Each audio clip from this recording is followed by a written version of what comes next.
आज हम Walter Isaacson की किताब Benjamin Franklin an American life पर आपकी भेजी हुई हिंदी समीक्षा को देख रहे हैं। जी।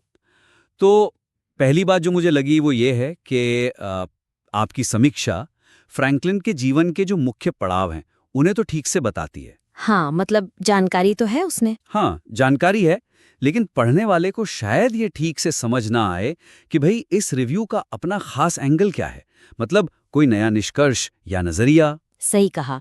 इसमें कमजोरी ये है कि ये ज्यादातर ना एक तथ्यात्मक सारांश जैसा लगता है।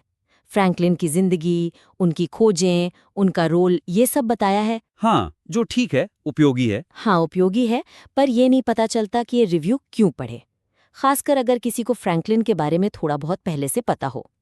वो मुख्य सीख और समग्र समीक्षा वाले हिस्से भी थोड़े मतलब सामान्य से लगे। बिल्कुल।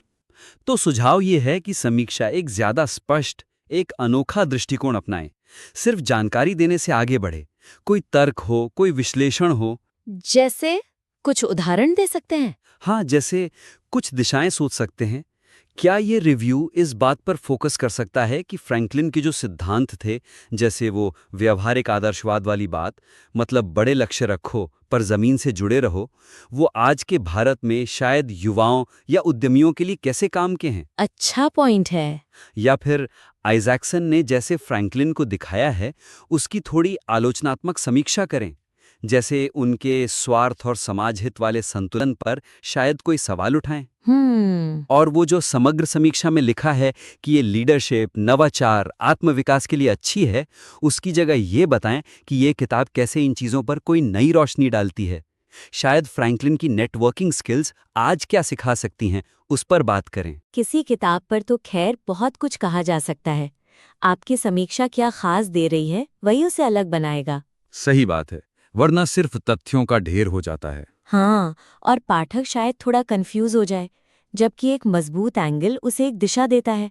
जैसे आपने कहा, अगर व्यावहारिक आदर्शवाद पर फोकस करें, तो रिव्यू सिर्फ समरी नहीं रहता, एक विचार बन जाता है जिस पर पाठक सोच सकता है।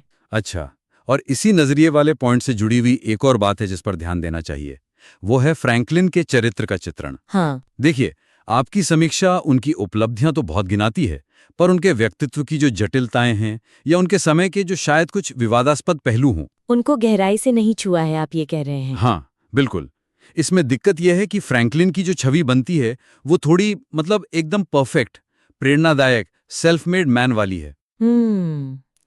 जबकि आइजैक्सन की जीवनी में शायद जैसा अच्छी जीवनियों में होता है, उनके व्यक्तित्व के विरोधाभास, उनकी कमियां या उनके समय की नैतिक दुविधाएं भी होंगी। बिल्कुल। जैसे क्या उनके व्यवहारिक आदर्शवाद की भी कोई सीमाएं थीं, या उनके निजी रिश्तों में कोई उलझनें थीं? ऐसा लगता है कि समीक्षा इन गहराइयों को थोड़ा नजरअंदाज कर रही है। इससे फ्रैंकलिन थोड़े मतलब वन डायमेंशनल लगते हैं। तो फिर सुझाव क्या है? इसे और संतुलित कैसे बनाया जाए? सुझाव यह है कि फ्रैंकलिन के व्यक्तित्व या उनके फैसलों के कुछ चुनौतियोंपूर्ण या कहें कि सूक्ष्म पहलुओं को शामिल करें। इससे चित्रण में गहराई आएगी और वो सोचने पर मजबूर करेगा। इसके लिए क्या कर सकते हैं?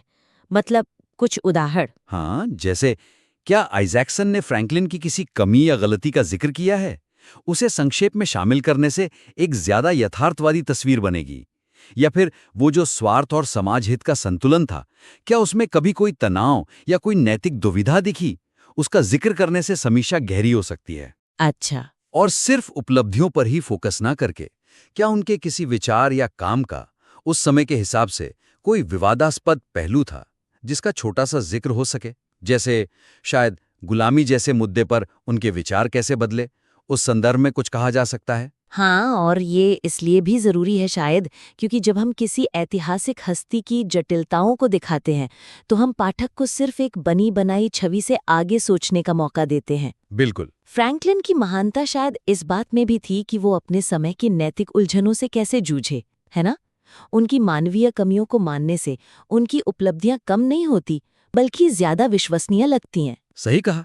इससे समीक्षा सिर्फ तारीफ नहीं रह जाती, एक तरह की गहरी पड़ताल बन जाती है।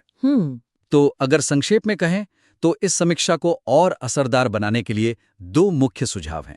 पहला, एक स्पष्ट खास नजरिया विकसित करना जो सिर्फ तथ्यों को दोहराने से आगे जाए और पाठक को कुछ नया सोचने को दे। ठीक है, और दूसरा? दूसरा, बेंजामिन फ्रैंकलिन के चरित्र को सिर्फ एक आदर्श हीरो की तरह न दिखाकर उनकी जटिलताओं और उनके समय की सच्चाइयों को शामिल करके चित्रण को ज्यादा संतुलित, गहरा और मानवीय बनाना। बिल्कुल। तो ये दो मुख्य बातें हैं, एक अनोखा एंगल और चरित्र की गहराई। हाँ जी। इन सुझावों पर काम करके आप यकीनन अपनी समीक्षा को न सिर्फ जानकारी देने वाला बल्कि यादगार और सोचने पर मजबूर करने वाला बना सकते हैं। जब आप इन बदलावों को शामिल कर लें तो अपना काम हमें दोबारा जरूर भेजिएगा। हमें देखकर खुशी होगी कि ये कैसे बेहतर हुआ है।